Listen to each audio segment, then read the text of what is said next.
Hello everyone, welcome to the channel Unknown Physicist. Today we are going to see one of the most famous cycle in thermodynamics, the Carnot cycle. I have done basement for this in my previous video. If you have not watched, I am giving the link in the description. Please do watch and continue.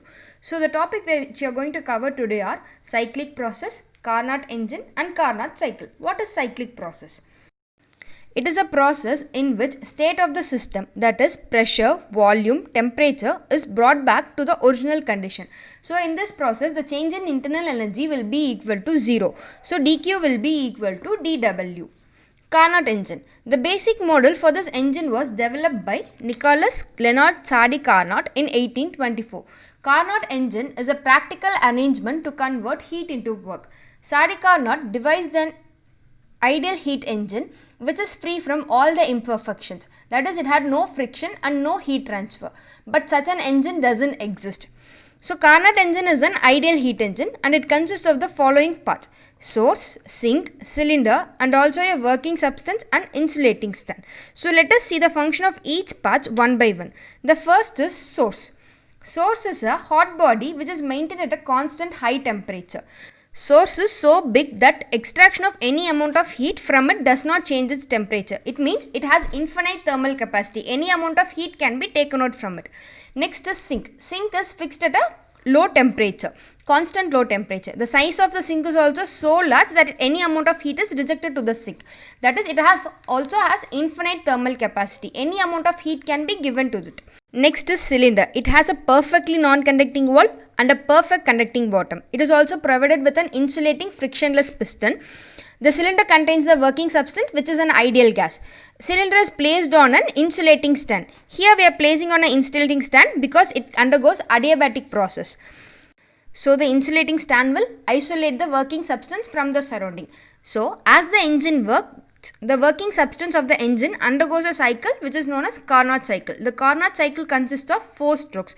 So the first stroke is isothermal expansion, second stroke is adiabatic expansion, third stroke is isothermal compression, and the fourth stroke is adiabatic compression. Let us see one by one. So the first stroke is isothermal expansion. So the cylinder is placed on the surface and the working substance is allowed to expand isothermally. That is, heat is transferred from heat source into the cylinder which contains the working substance. So as a result, there is an increase in volume and decrease in the pressure. So work done is given by the area of ABGE. Here it is an isothermal process. So work done is nRT log final volume by initial volume. Next, the second stroke.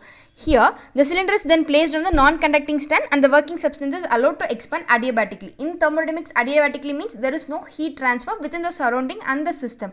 So there is a change in the temperature within the system. So the work done is given by area of BCHE, which is equal to R by gamma minus 1 into T1 minus T2.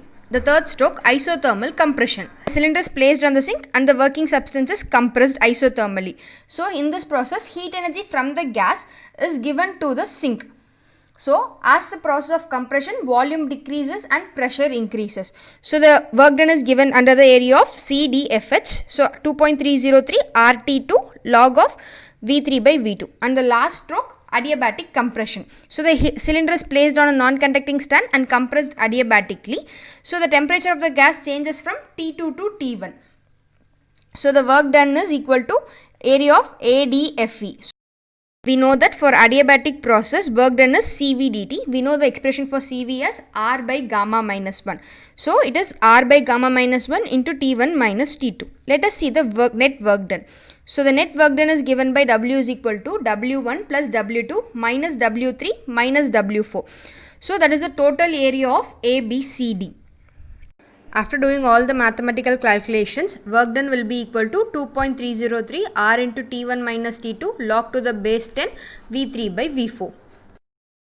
And next is efficiency. Efficiency of the heat engine is the ratio of work done by the engine to the total heat supplied to the engine. So this I have discussed in my previous video. Let us see the efficiency of Carnot engine. So efficiency of an engine depends upon the temperature between which it operates and it is independent of the nature of the working substance. And efficiency neta will be equal to 1 only if T2 is 0.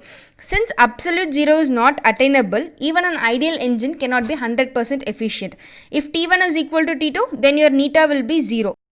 I would like to conclude by saying Carnot cycle is the most efficient cycle because it has a perfect engine, the processes are reversible, and the thermal capacity of heat source and heat sink is infinite.